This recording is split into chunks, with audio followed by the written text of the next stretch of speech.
عند الله وحده لا شريك له وأشهد أن محمدا عبده ورسوله اللهم صل وسلم وبارك عليه وعلى آله وأصحابه وإخوانه.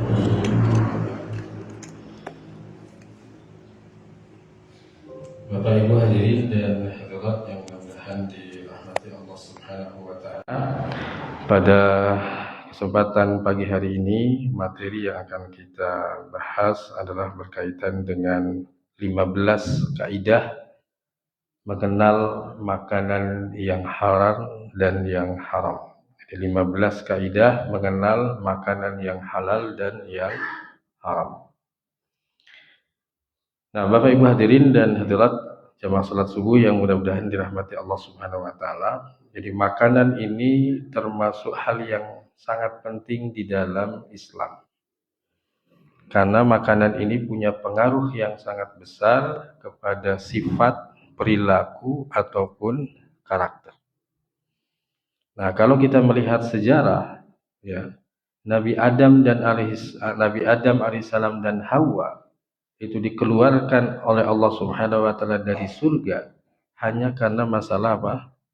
Makanan. Ya. Nah, apalagi di dalam Al-Qur'an Allah Subhanahu wa taala ya menjelaskan di dalam satu surat yang disebut dengan surat Al-Maidah. Surat Al-Maidah ini berkaitan dengan masalah apa? Ya, makanan. Nah, sehingga kalau kisah Nabi Adam itu kita kaji lebih dalam, bagaimana Nabi Adam itu makan dari makanan yang dilarang oleh Allah Subhanahu wa taala sehingga akhirnya auratnya itu terbuka dan nampak. Nah, maka disinilah sebetulnya kita merasa perlu untuk membahas tentang bagaimana kita mengenal ya makanan yang halal dan yang haram, dan insyaallah kita kaji melalui sebuah kaidah ya yang berisi 15 kaidah berkaitan dengan makanan yang halal dan yang haram. Nah, kaidah yang pertama, makanan itu memiliki pengaruh terhadap hati, akal dan badan. Maka di dalam hadis Nabi SAW beliau pernah bersabda, "Ada wa inna fil jasadi mudghah idza salahat salahal jasadu kulluh wa idza fasadal jasadu kulluh ala wahyal qalbu." Ingatlah di dalam jasad manusia itu ada segumpal daging. Kalau segumpal daging ini baik, maka seluruh jasadnya pun akan baik. Kalau segumpal daging ini rusak, maka seluruh jasadnya pun akan rusak. Itulah yang disebut dengan hati. Ya, hati dalam bahasa agama ya itu sama dengan jantung dalam bahasa medis. Ya. Jadi yang dimaksud dengan hati di sini adalah jantung. Nah, seperti kita sudah pahami bersama, ketika seseorang itu makan dan minum, maka apa? Dia akan diproses menjadi sari makanan, kemudian dia akan diedarkan melalui apa? Darah, ya. Dan jantung itu adalah sebagai pusat peredaran darah seperti itu. Sehingga makanan yang haram, ya, itu akan menjadi ya daging di dalam tubuh manusia. Maka itulah yang nanti akan berpengaruh kepada hati, akal, badan, bahkan nanti berpengaruh pada ya perilaku, sifat dan lain sebagainya. Nah, jadi ada satu cerita ketika ada orang tua yang dia itu sudah hampir putus asa. Ya, kenapa kok anaknya seperti itu? Ya. Kemudian ia mendatangi seorang ustadz untuk minta nasihat. Ya, kenapa kok anak saya seperti ini padahal saya tidak mendidik dengan cara seperti itu. Ya. Nah, ternyata sang ustadz ini langsung ya bertanya kepada orang tua tersebut, "Bapak ini pekerjaannya apa?" Dia mengatakan, "Saya ini kerjanya di bank." Gitu. Nah, mungkin ustadz ini langsung mengatakan, "Ya, bisa jadi, Pak, ya, apa yang dialami oleh anak Bapak itu dipengaruhi oleh apa? Pekerjaan." Karena ketika seorang itu bekerja, ya, mendapatkan penghasilan dengan cara riba, itu bisa berpengaruh kepada perilaku, ya, daripada anak tersebut. Seperti itu. Ya. Nah, jadi ini kaidah yang pertama. Kemudian kaidah yang kedua, hukum asal dari semua jenis makanan adalah halal, kecuali jika ada dalil dari Al-Quran ataupun Sunnah, baik secara spesifik ataupun umum, yang menyatakan keharamannya. Nah, artinya apa? Sesuatu yang haram itu jauh lebih sedikit dibandingkan dengan sesuatu yang halal. Ya, sesuatu yang haram itu bisa terhitung. Ya, bahkan di dalam Al-Quran itu hanya disebutkan beberapa saja, seperti misalkan, ya, daging babi, bangkai, kemudian darah, ataupun hewan yang disembelih bukan atas nama Allah Subhanahu wa taala, atau hewan yang persembahkan kepada selain Allah Subhanahu wa taala, ya. Kemudian di dalam hadis itu hanya disebutkan secara, umum. Ya, Rasulullah SAW melarang memakan hewan yang bertaring ataupun yang berkuku tajam, ya, dan seterusnya. Nah, artinya apa? Yang halal itu jauh lebih banyak daripada yang haram. Nah, cuman masalahnya yang haram itu enak-enak, ya. Jadi itu yang menjadi godaannya, ya. Kalau yang haram itu tidak enak, mungkin apa? Ya, banyak orang yang nggak mau makan. Tapi karena masalahnya apa? Yang haram itu apa? Enak, seperti itu. Sehingga akhirnya banyak orang yang tergoda karena apa? Lemahnya iman atau kurangnya pemahaman. Ya, seperti itu. Ya, bahkan di kita ini ya ada makanan yang sebetulnya itu haram, tapi dengan berbagai alasan itu jadi sesuatu yang bisa dikonsumsi. Ya, ada namanya sate jamu, tongseng jamu begitu. Ya, alasannya ini untuk apa? Untuk obat dan lain sebagainya. Ya, padahal apa? Itu adalah makanan yang ya diharamkan. Ya, seperti itu. Ada sebagian kaum muslimin yang memakruhkan, ya, karena dengan alasan apa? Tidak ada di dalam Al-Qur'an. Ya, padahal hal tersebut ada di dalam hadis Nabi SAW yang menjelaskan bahwasannya Rasulullah SAW melarang binatang yang bertaring dan berkuku tajam. Ya. Nah, ini yang kedua. Kemudian kaidah yang ketiga, boleh memakan setiap makanan yang suci yang tidak ada bahaya di dalamnya. Ya. Kulu min thayyibati ma razaqnakum, dalam surah Al-Baqarah ayat 257.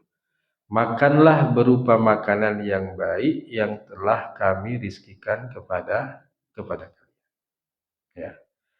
Nah, jadi sesuatu yang suci, sesuatu yang tidak ada bahaya mudaratnya, maka itu sesuatu yang boleh untuk kita makan. Dengan catatan, ya, jangan berlebih-lebihan. Ya. Jadi banyak ada orang yang mungkin pantang makan kambing, ya, pantang makan apalagi, ya, karena kolesterol, karena asam urat dan lain sebagainya. Ya, sebetulnya kalau tidak berlebihan tidak masalah. Apalagi makanan itu hanya berpengaruh 20%, ya. Sedangkan selebihnya itu kembali kepada apa? Ya, kembali kepada hati, ya. Seperti itu. Bisa saja ada orang yang dia itu ya cepat meninggal karena stres. Stresnya kenapa? Semuanya dilarang. Makan ini nggak boleh, makan ini nggak boleh, makan ini nggak boleh, seperti itu. Akhirnya dia stres, tertekan karena tidak boleh makan apa-apa. Ya, padahal sebetulnya kalau memakan tanpa berlebihan dan lain sebagainya, ya itu tidak masalah. Ya, seperti itu. Nah, kemudian, ya, kaidah yang keempat adalah haram memakan makanan yang najis dan membahayakan, seperti bangkai, darah, dan makanan yang mengandung racun. Maka dalam surat ya Al-An'am ayat 145 Allah Subhanahu wa taala berfirman, "Qul la ajidu fima uhiya ilayya muharraman 'ala ta'imin yat'amuhu illa ay yakuna maitan aw damman masfuhan aw lahman khinzir fa innahu ritsun aw fisqan uhilla li ghairillahi bihi." Ya. Jadi katakanlah Muhammad, aku tidak mendapatkan apa yang diwahyukan kepadaku, sesuatu yang diharamkan, yaitu makanan yang dimakan kecuali bangkai. Nah, apa yang dimaksud dengan bangkai? Bangkai itu adalah makanan yang apa? Atau hewan yang disembelih tanpa ya tuntunan syariat. Misalkan tidak mengucapkan bismillah, atau misalkan apa ya hewan itu mati karena dicekik atau dipukul atau karena ditenggelamkan ya. Jadi kalau ada orang mengatakan yang namanya anjing itu disembelih, ini orang yang tidak paham ya. Kenapa? Karena namanya anjing nggak disembelih. Anjing itu ya apa namanya, caranya itu ditenggelamkan dulu atau dipukul dulu ya, baru setelah itu nanti apa ya dagingnya baru di apa namanya di apa dipotong-potong seperti itu. Karena nanti kalau disembelih anjing itu apa tidak akan enak darahnya. Ya kalau disembelih tidak akan enak. Ya seperti itu. Nah kemudian yang kedua adalah daman masfuhan, darah ya, darah yang mengalir. Ya, darah yang mengalir itu adalah ketika disembelih nanti ada darah yang mengalir. Adapun darah yang masih tersisa di bagian daging ya sebuah hewan, maka ini tidak termasuk ya yang diharamkan. Kemudian yang ketiga adalah lahmul khinzir, daging babi ya. Disebutkan daging ini bukan berarti yang lainnya tidak haram ya. Disebut dengan daging karena apa? Pemanfaatan yang lebih umum. Ya, walaupun nanti apa? Ya, daging itu bisa, babi itu bisa dimanfaatkan semua bagian tubuhnya untuk dikonsumsi ataupun untuk apa? Produk-produk barang itu semuanya juga bisa menggunakan apa? Ya, bagian-bagian daripada hewan babi. Tapi disebutkan lahmul hinzir bukan berarti nanti apa? Ya, lemaknya menjadi halal. Ya, tulangnya menjadi halal. Ya, kulitnya menjadi halal karena tidak disebutkan dalam Al-Quran. Nah, termasuk juga adalah apa? Hewan yang disembelih ya, bukan atas nama Allah Subhanahu wa taala. Nah, kemudian kaidah yang kelima. Setiap binatang yang baik halal dimakan dan setiap binatang yang buruk haram untuk dimakan. Nah, maka disebutkan dalam surat Al-A'raf 157, wa yuhillu lahumut thayyibat wa yuharrimu 'alaihimul khaba'ith. Jadi dihalalkan bagi kalian ya makanan yang halal dan diharamkan bagi kalian makanan yang buruk. Nah, buruk ini pertama dari sisi apa? Ya, makanannya. Jadi makanannya makanan yang najis. Nah, maka disebut dengan apa? Ini binatang yang khabith, buruk. Ya. Atau dilihat dari sisi apa? Perilakunya, termasuk binatang yang buas. Ya, seperti itu. Nah, sehingga apa? Makanan-makanan seperti ini makanan yang haram untuk kita makan.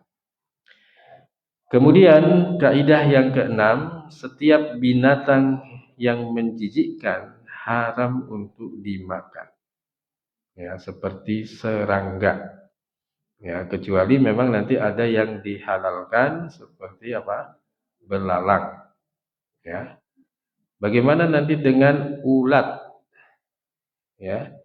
Kalau di Gunung Kidul ada makanan dari apa?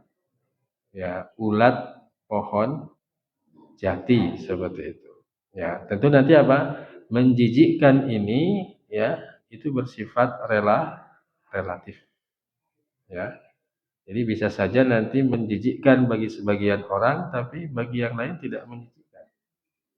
Seperti ikan lele itu kalau sebagian orang apa?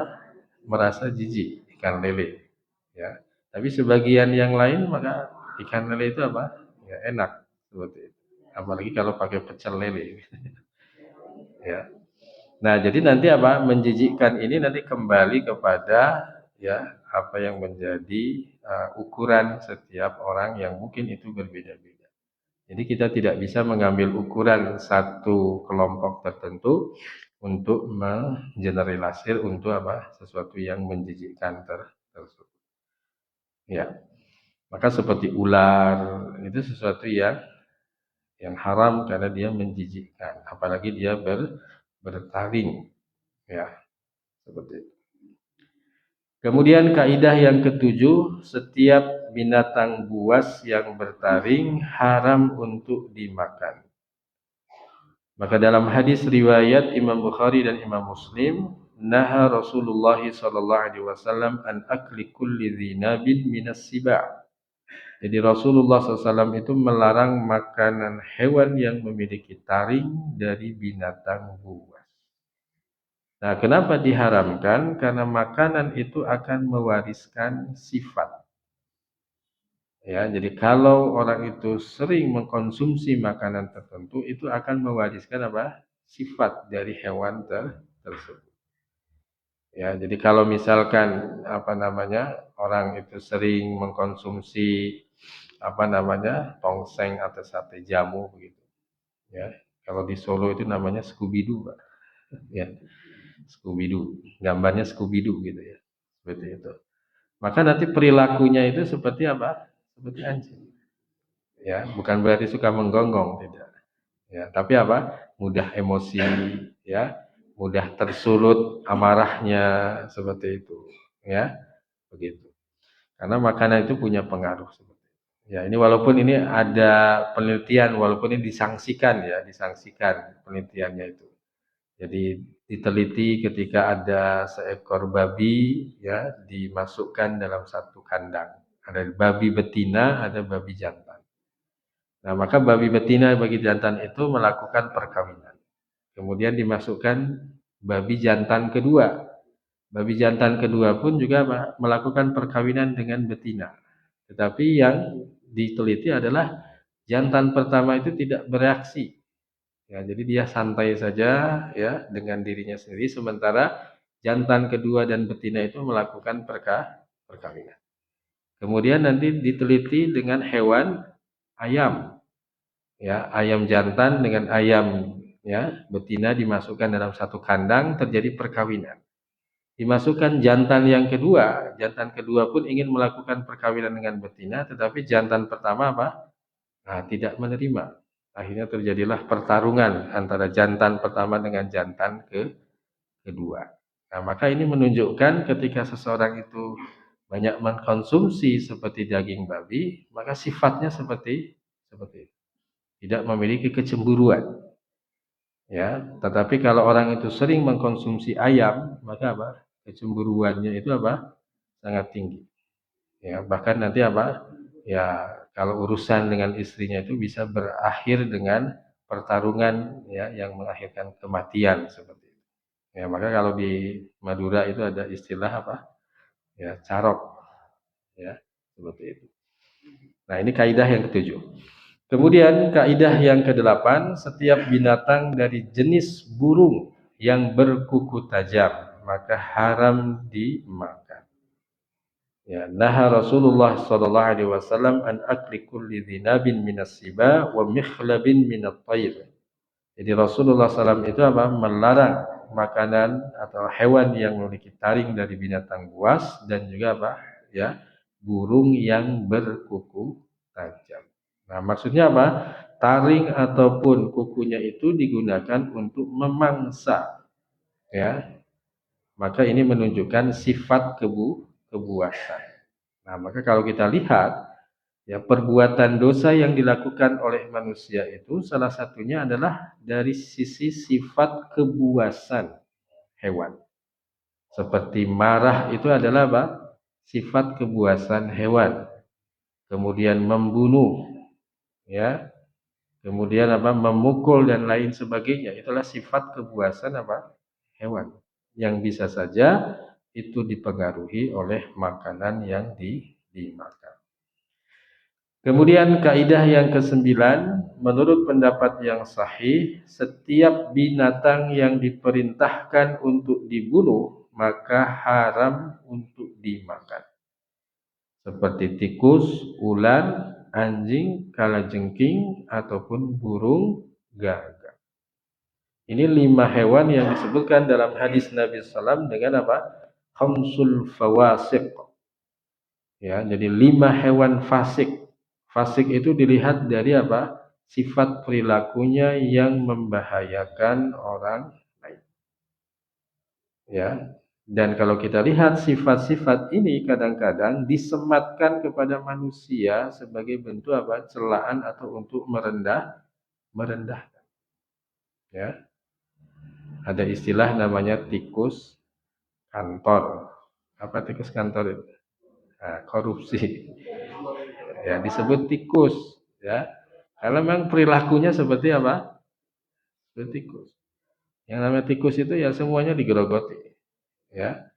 Mau kayu, mau apa begitu kan, itu digerogoti seperti itu. Jadi mirip seperti itu. Maka disebut dengan tikus kantor, ya. Kadang-kadang ya ketika orang itu marah, ketika orang itu misalkan emosi, ya, yang keluar seperti binatang anjing, kan begitu.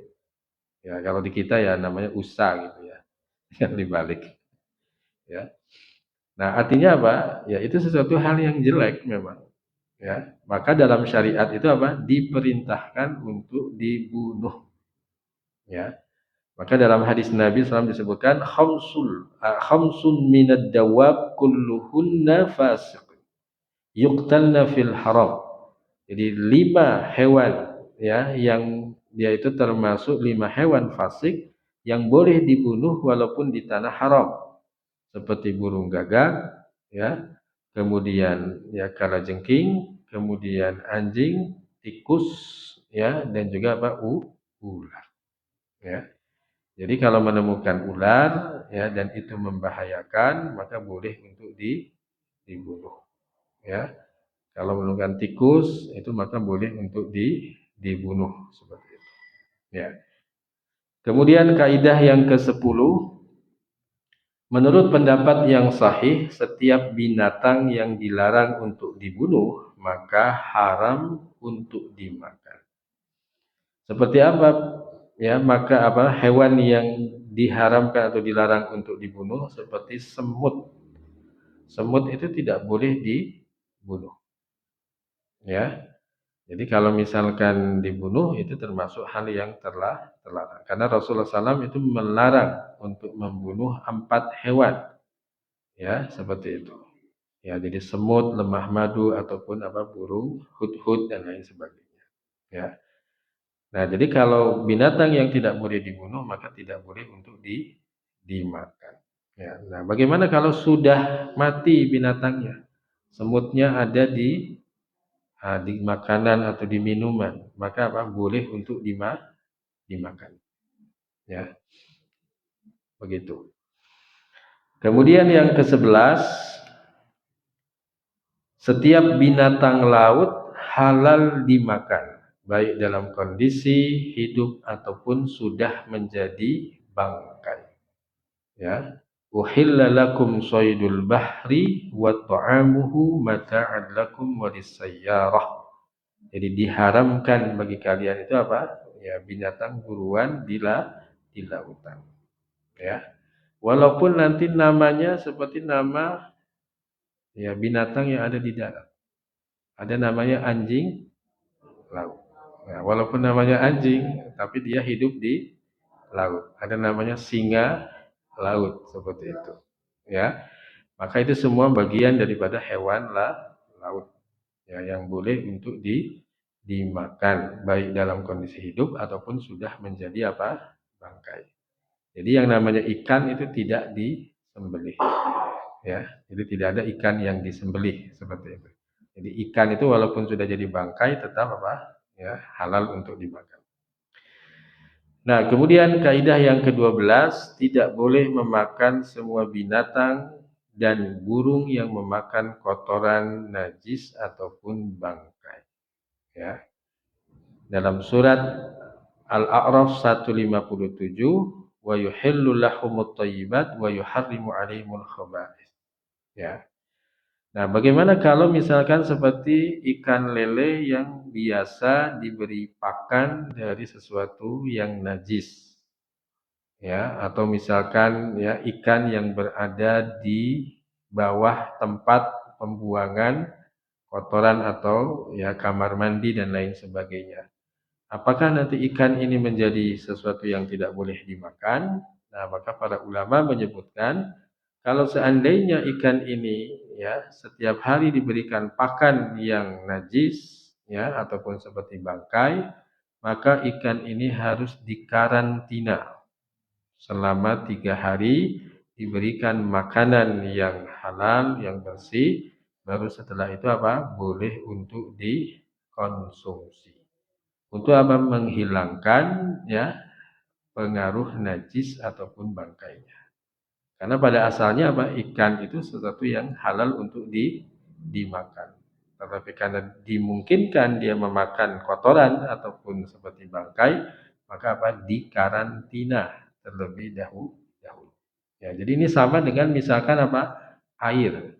Air itu pada asalnya dia suci, ya. Tetapi ketika air itu bercampur dengan najis, maka apa? Air ini menjadi air najis. Maka air ini bisa menjadi suci kembali ketika unsur kenajisannya itu dihilangkan. Ya, misalkan ya air untuk PDAM itu kadang-kadang diambil dari air selokan atau air tinja seperti itu.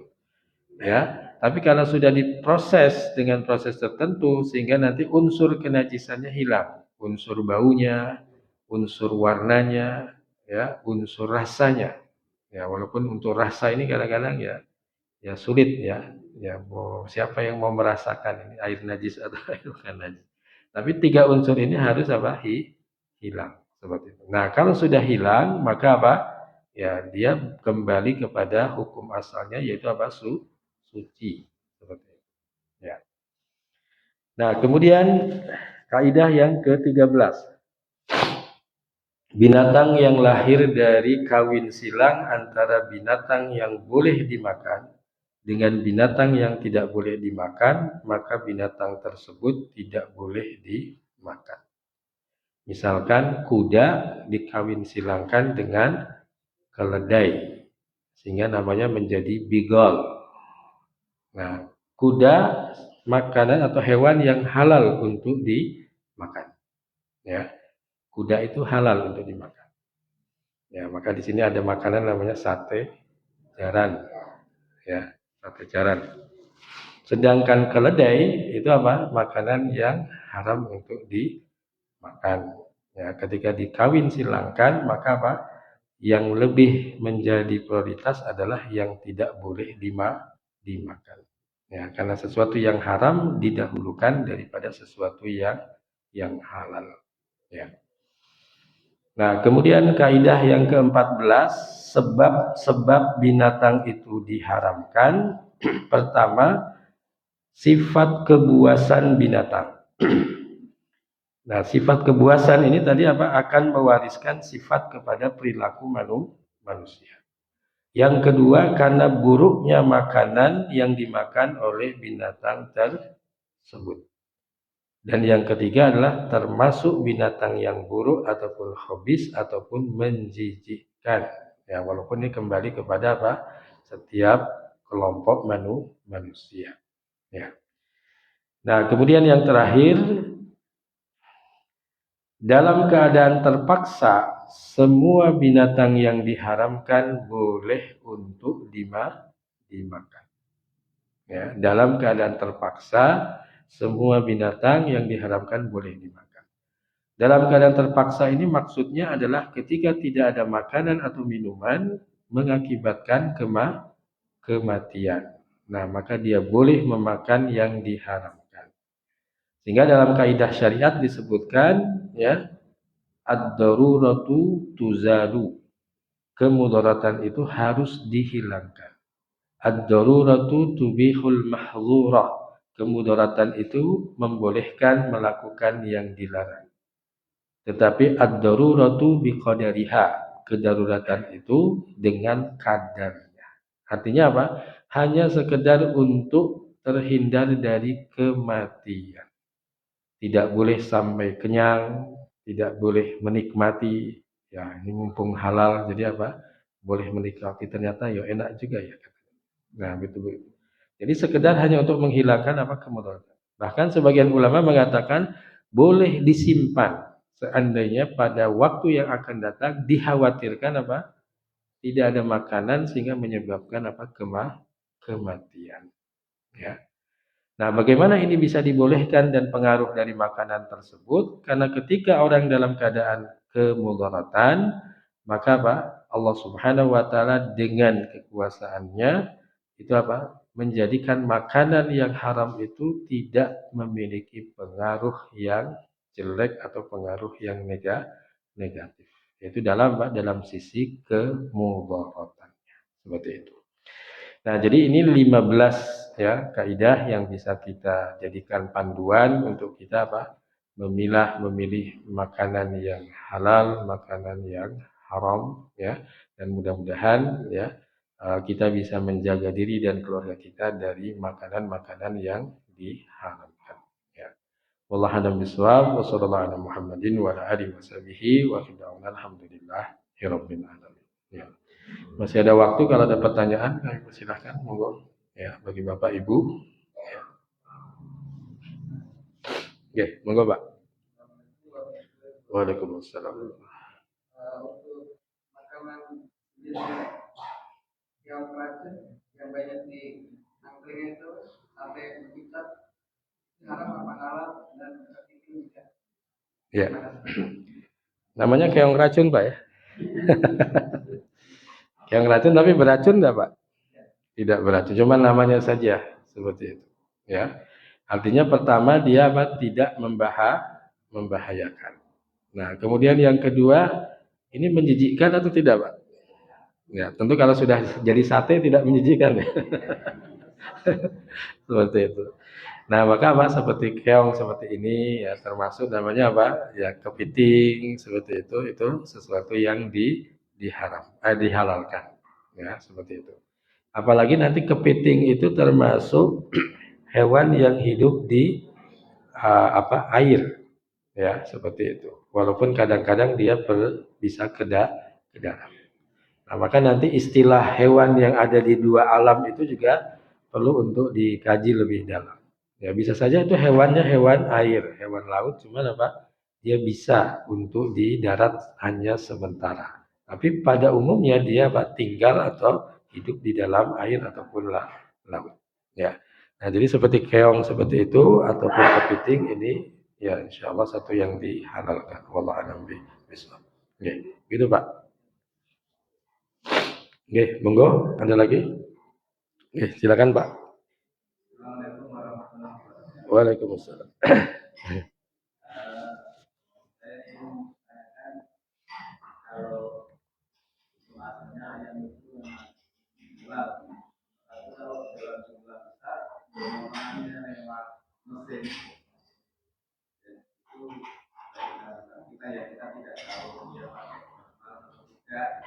Ya.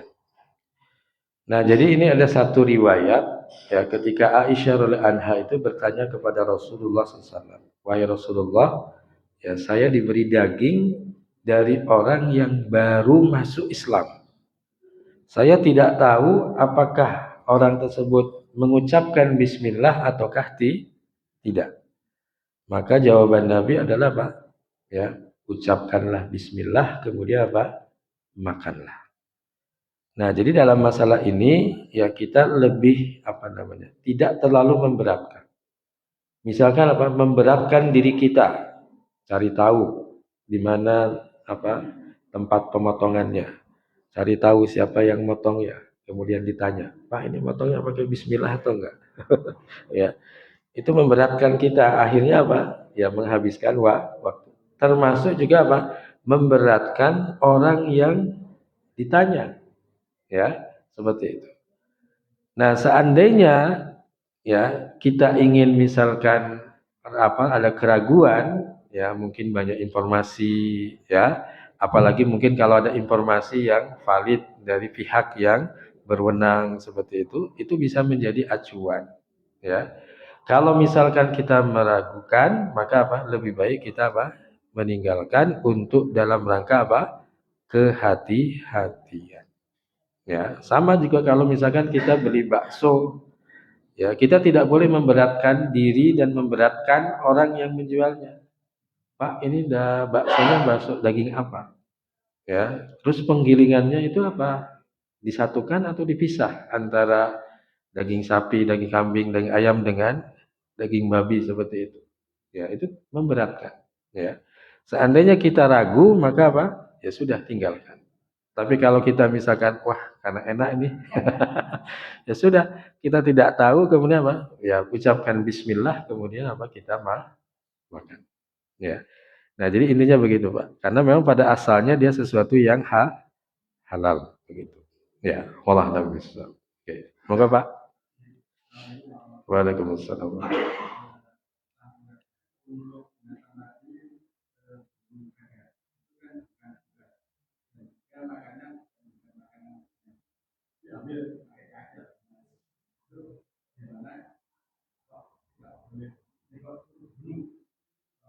Apa Pak? Binatang apa Pak? Iya, burung gagak. Iya.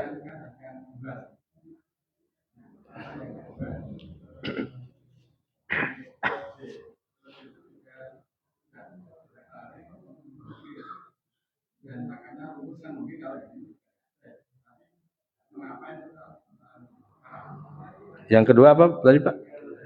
Keledai. Ya.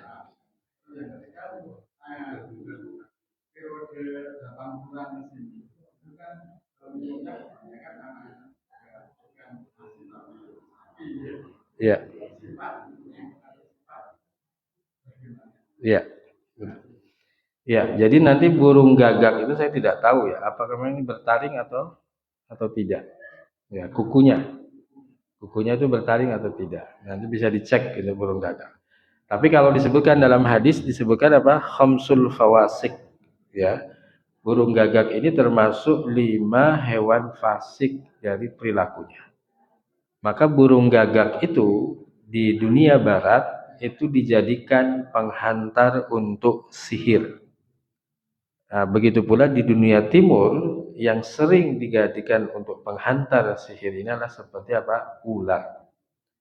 Ya, jadi kalau penggambaran dukun itu, tukang sihir biasanya disertai dengan ular. Tapi kalau di barat itu dengan burung gagak, ya. Nah, jadi 5 hewan fasik ini dilihat dari dia itu bisa ya membuat atau menzolimi manusia. Karena dia sebagai penghantar daripada ya bentuk sihir. Maka disebut dengan khamsul fawasik. Fasik itu dari perilakunya, ya.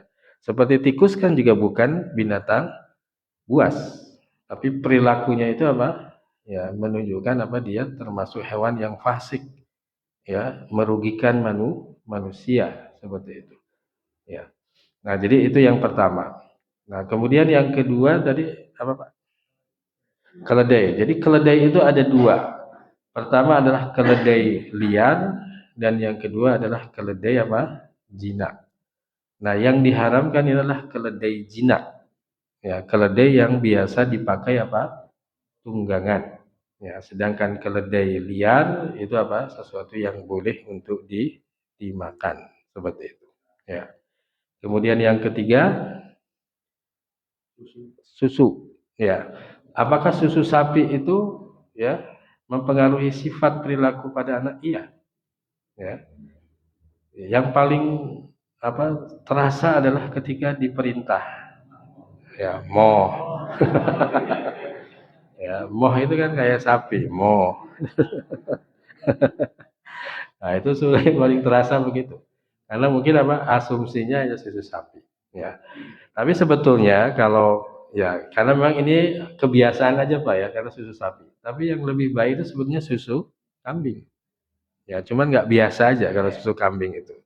Ya, mungkin nanti rasanya, kemudian apa baunya dan seterusnya. Tapi sebetulnya lebih sehat itu apa? Susu kambing daripada susu susu sapi ya, seperti itu. Nah, jadi memang nanti asupan-asupan seperti itu, ya pertama adalah apa? Kewajiban untuk seorang ibu menyusui 2 tahun. Jadi itu adalah hak daripada anak. Jadi kalau hanya menyusui cuma setengah bulan, 1 tahun, itu berarti apa? Tidak memenuhi hak daripada apa? Anak. Apalagi nanti apa? Ada wanita-wanita yang sejak awal tidak mau apa?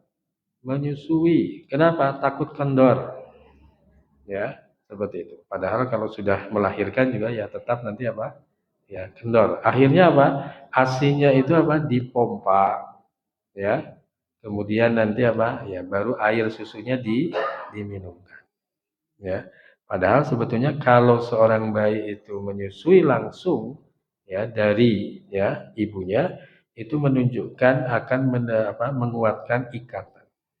Ya, akan menguatkan ikatan. Maka biasanya sekarang ketika proses setelah melahirkan, maka nanti apa? Si anak itu dibiarkan untuk mencari apa? Air susu ibunya sendiri. Ya. Karena apa tadi menunjukkan hubungan yang dekat ketika seorang ibu itu menyusui seperti itu. Ya. Nah, jadi ya susu sapi ya bisa mempengaruhi daripada perilaku. Begitu. Wallahu a'lam bishawab. Oke. Terakhir kalau belum kalau ada, tidak ada? Dari ibu-ibu tidak ada?